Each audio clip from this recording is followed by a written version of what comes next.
If you're in a YouTube channel, should you be doing this? Should you lean into shorts, or you should really just focus on growing your library of your main content? I wanted to do an experiment, right? I was like, okay, let's do 30 days straight of YouTube shorts. The shorts is just kind of like a gateway, a funnel into that more medium form and long form system. What does posting YouTube shorts on a small to medium sized YouTube channel do for you in terms of growth, of views, of subscriber counts, of revenue? And again, I'm a pretty small YouTube channel, so about 3,000 subscribers, a little over 3,000. And YouTube is just part of what I do. I'm a full-time video producer, director, freelancer, do all sorts of things creatively, but YouTube is something I'm trying to break into this year. So I wanted to do an experiment, right? I was like, okay, let's do 30 days straight of YouTube shorts for the month of June. This is June 2023 that I did this. And I got some interesting results on YouTube, but I want to talk about further than even just YouTube, that how I utilized those short form vertical pieces of content across social media and what it did for me in terms of growth for my business overall and generated revenue, even just outside of YouTube AdSense, which was not impressive. Let me tell you, AdSense for this was not impressive at all. But what it did for me beyond that was impressive. So we're going to talk about that in this video, starting with YouTube specifically. So I filtered my statistics here by month. So we see the month of June right now. And for the month of June, we got 81,000 views. And let's filter by content type. And we can see shorts here. And here are the numbers at a glance. We can see from June 1st to June 30th. Let's see, I posted one short every day. You can see on this graph here. We have a spike. Our top day did 5,497 views. This is June 17th. And this was a reel about what slates are used for in the film industry. And, you know, what's funny about that reel is it was my best reel on YouTube. It also performed pretty well on Instagram, getting about, I think, 160,000 views on Instagram. And it was the last reel I filmed that day. And I batch film my videos, which we'll talk about in a little bit. And I just needed something to do. I look back and you see this slate right here in the frame. I just keep it there as a decorative piece in the background. And I just wanted to explain to my audience, hey, this is what a slate is for. Maybe you think it's just a cool thing. And it was my top performing reel and one of my top performing reels on Instagram. So as far as views, you can see maybe average around 1,000 or 2,000 views per reel, which is not great. I mean, some were down here, 316 on this day. So, it's not super impressive. Nothing went super viral for me in that 30-day period on YouTube specifically. So those 30 videos did grow the channel by 90 subscribers, which is actually pretty impressive for me, my size of my channel, 3,000-ish subscribers. I think I'm at 3,300 right now. So it grew the channel by 90 subscribers. That's not bad. That's about 3 subscribers a day from these YouTube shorts. And growth is growth.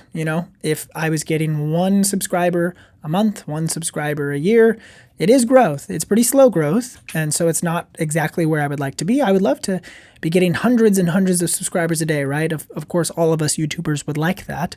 But 90 subscribers is what it is. 1.6 thousand likes on my YouTube shorts this month.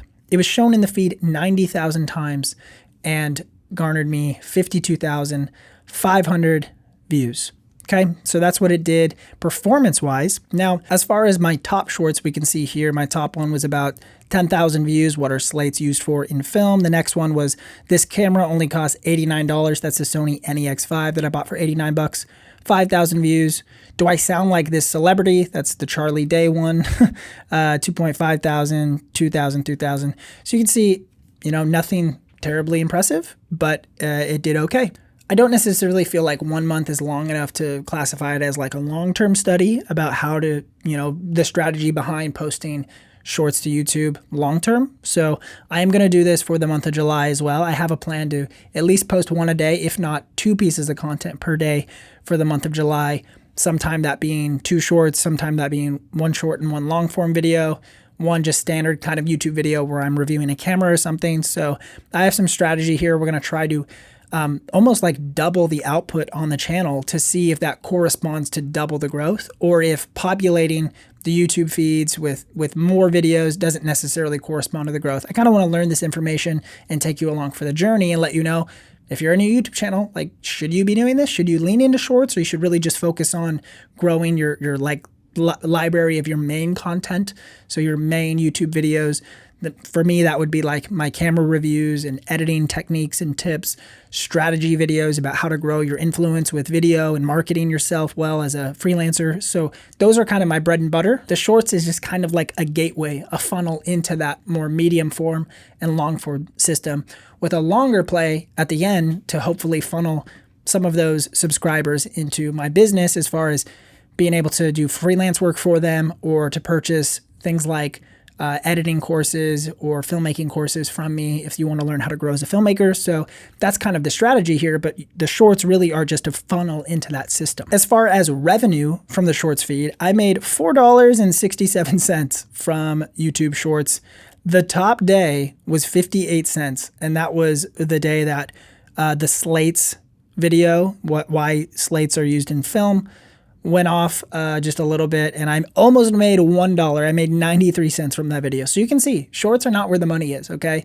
So I posted shorts every day and got like a few thousand views, and you would hope like, man, thousands and thousands of people are watching my stuff, 50,000 views, 70,000 views overall. Like, hopefully that corresponds to some revenue. It's less than you need if you wanted to buy a coffee, okay? It's not even $5. You couldn't even go to McDonald's and buy a meal for $5 in 2023 because of inflation. So there you go. You get less than $5 for about 50,000 views or so. Here it is, 52,500 views is what will make you about $5 in my niche specifically. So advertisers who are into like camera stuff, all that jazz, viewers who are into that kind of thing, advertisers aren't paying a ton of money. If I was more into like financial strategy, real estate, you would see a higher revenue from those kinds of shorts. But for my niche, camera technology, people aren't going to pay as much for sponsored ad placements on my videos. So for the month of June, I posted 7 regular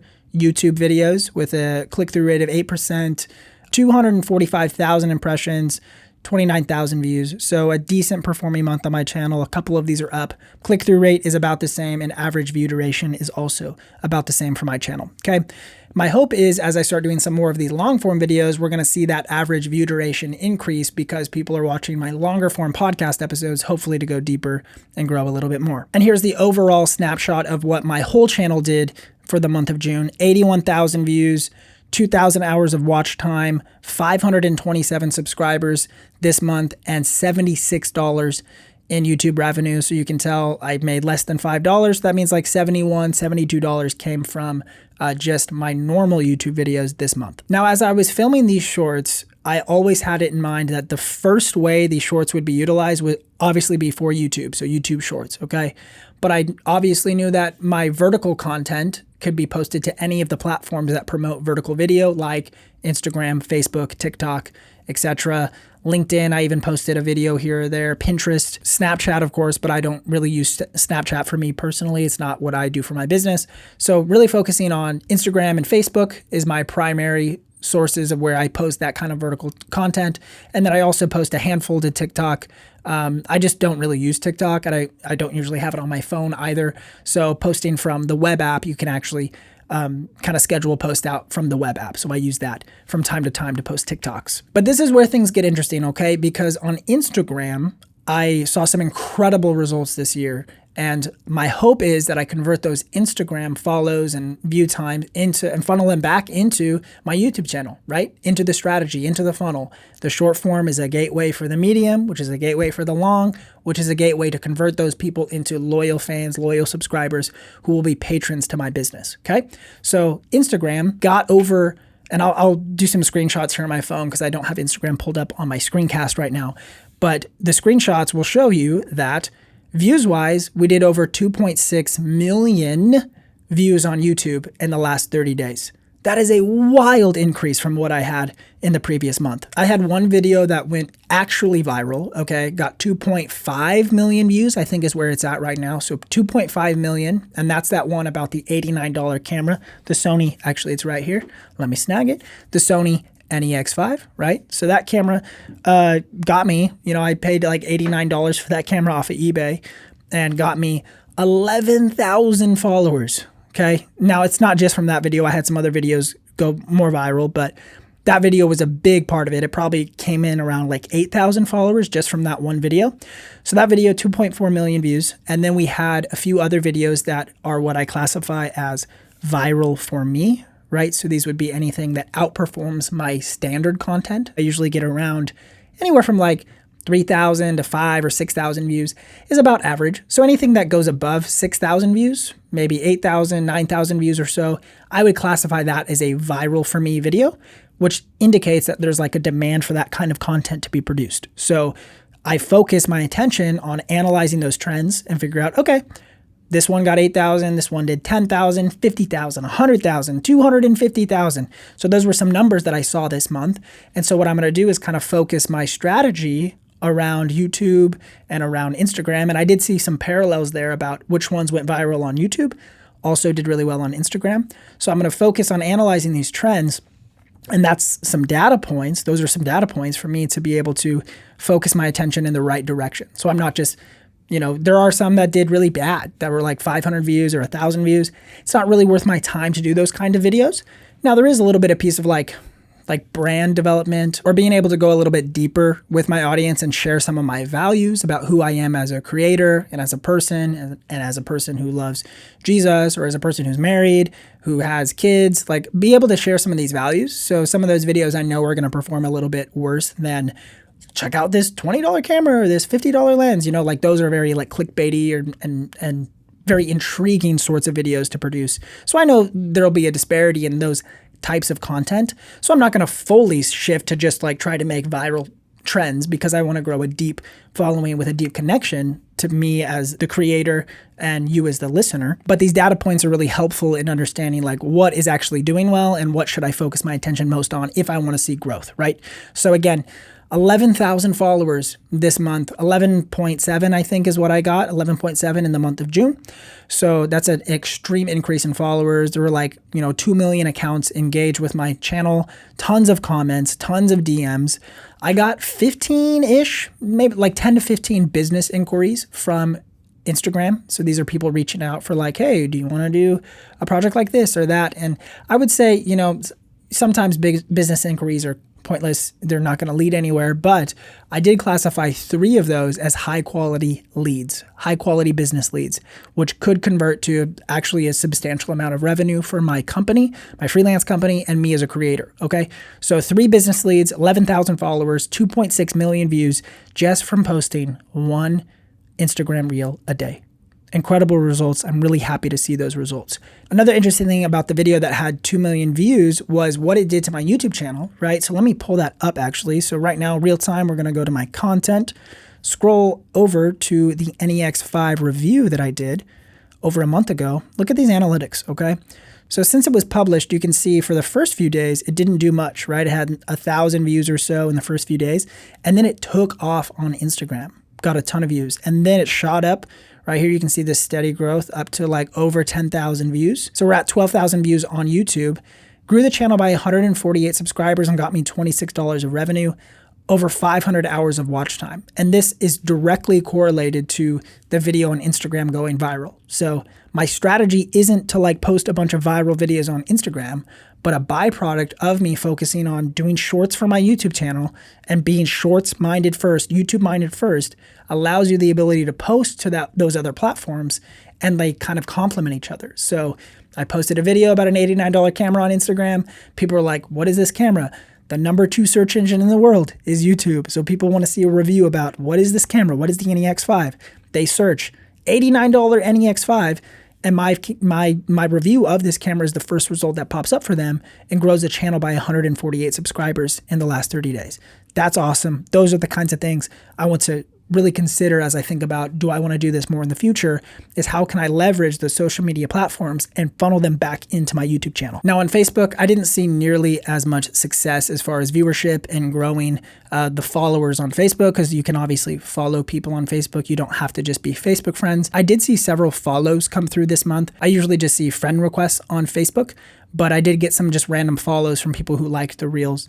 But I'd say my average reel did about 300 to 500 views. Several did over 1,000, and there were a couple that were closer to like 10,000. I think one got 17,000, and that was my top reel on Facebook. But it did lead to 2 business inquiries, and I'd classify one of those as a pretty quality lead that might lead to some pretty good revenue for my business, right? So between Instagram, 3 high quality leads, Facebook, 1 quality lead. Those are 4 leads that probably will convert to some substantial revenue for me. And that is a big win because, again, the focus for me is YouTube Shorts because I want to grow my YouTube channel, get people into the funnel. But these other social media platforms are a great place to be able to build revenue to sustain my business while I'm trying to build up my YouTube business on the side. And then for TikTok, I just posted a handful of these to TikTok from time to time. I try to get as many as I can. If videos were done, I would just like schedule them and batch them out for posting and just schedule them like one day out at a time. And I sort of was on like more of a delayed schedule with TikTok. I just got to it when I got to it because I got to think about like where is the most value here. And TikTok for me, just there isn't the most value. You can't make a ton of money just posting videos, but you can grow a brand. So I'm just kind of slowly trying my hand at it, not doing anything super serious. But I did have one random business partnership through TikTok. It was an app called Rivio, which is a sort of like visual effects app. And I created a video using the Rivio app and posted that to TikTok, and it was a paid sponsorship ad, which paid me $150. Woo, big time check there. But $150 is $150, and it was just one vertical piece of content, and that led from being able to see some of those other videos that I was posting to YouTube, just posted them right to TikTok and got a sponsorship placement just based on those vertical pieces of content. They liked my style and they were like, hey, would you mind reviewing this app? We'll pay you $150 for a quick like 20-second video. So I did that, $150, there you go. So between Instagram, YouTube, Facebook, TikTok, etc., we saw over about 13,000 follows and or subscribers. So that's substantial growth in 30 days of content, one piece of content a day, and then 7 other YouTube videos posted, longer form videos posted in my channel. Between those videos and those different platforms, to grow the eyes on your channel, your consistent eyes. These are people who chose to subscribe or follow, right? So these are potential renewed eyeballs to the channel, grew 13,000 people in the last 30 days. Which I think is pretty wild. I think that's a pretty interesting case study for this. If you made it this far, be sure to subscribe and like the video so you don't miss anything else. This channel is all about filmmaking and education for creators to grow their freelance business or their YouTube career, etc. I want to help you guys out and just be a resource for you so that you can do this thing full time like I've been able to do for the last few years. It's really awesome being able to create content for a living. So that's kind of the dream. And I want to help you guys and supply you with what I've experienced over the last few years being a creator in this space. So the last things I want to talk about are my strategy and my process for being able to film these videos and get them out and in a sustainable way that didn't just make me have to set up the camera 30 times and edit a bunch throughout the week, etc. Let's talk about the strategy and also just what I learned personally going through this process. Okay, so first, let's talk about how I did this. Okay, so my strategy here was to batch film 10 videos at a time.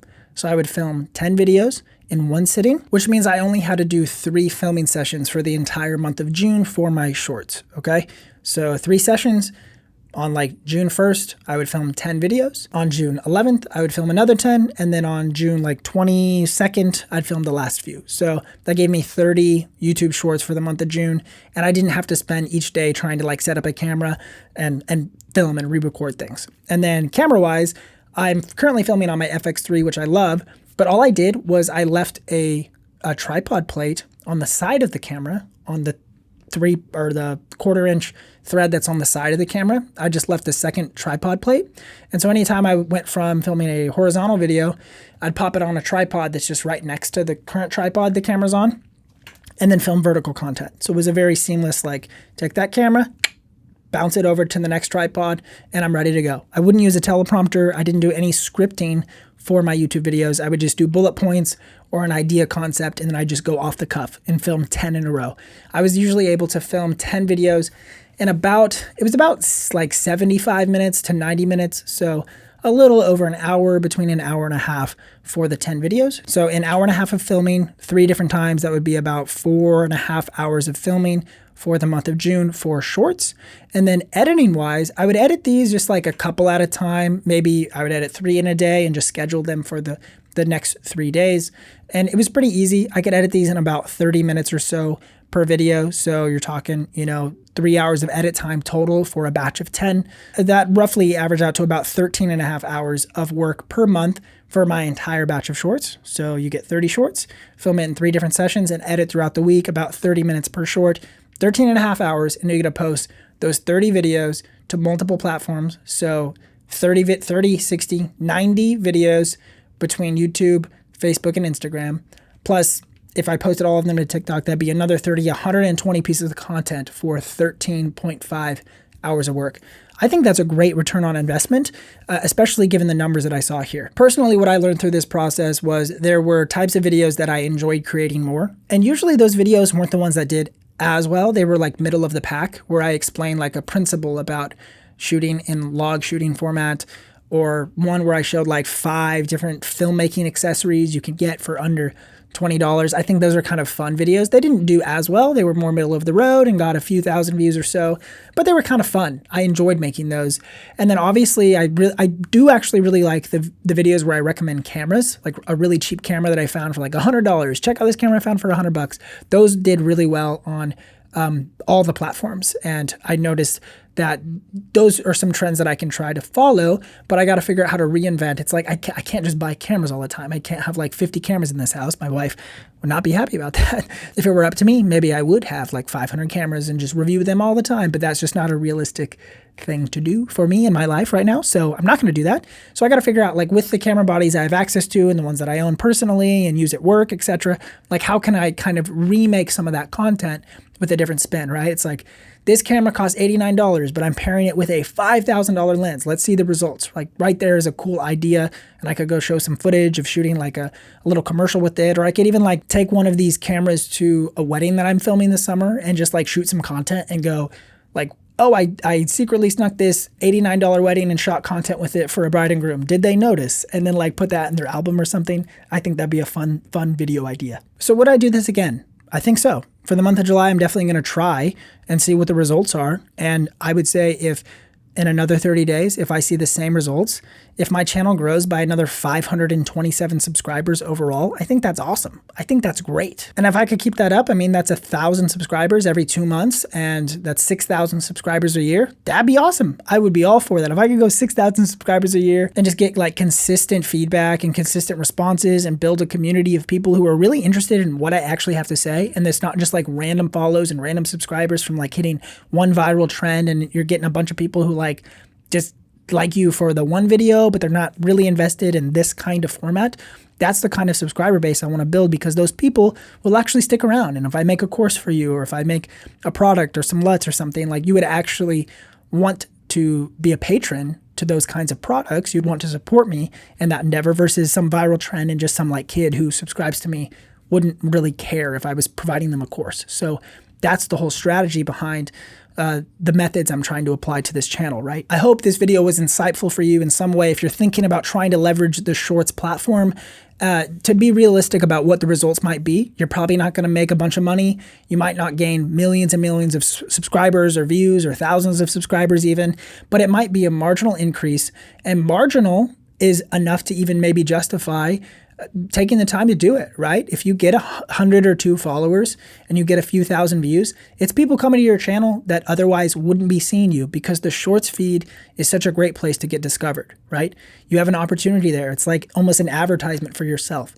You have an opportunity to get in front of people and say something about the world, say something about the way you view creativity and filmmaking, etc., right? You have a chance in the Shorts feed because they're really pushing new creators, young creators, new channels just to test things out, right? So you have an opportunity. I would say go for it, utilize it, try it out. If it works for you, great. If it doesn't, figure out how you can leverage your time the best. So don't just make a bunch of shorts if you're not seeing a ton of results. Maybe make 1 or 2 a week, still just to dabble in it, but funnel your time and energy into what you see the most results from. And that's what's great about doing these more long-term studies. I have 30 pieces of content I can look back at as like data points, right? It's the history. The history is there, and you can learn from the history of what my channel has done. So I'm going to keep at this for the month of July, and maybe I'll make a part 2 of this of posting 60 days straight of YouTube Shorts. So we'll see what happens here in the coming months. Thank you guys so much for taking time to watch this video. If you enjoyed it, feel free to leave a like and subscribe if you haven't already. I have a lot more content on this channel and even some more podcast episodes that I'll link right here on the screen for you to check out. Thanks so much, guys. Much love.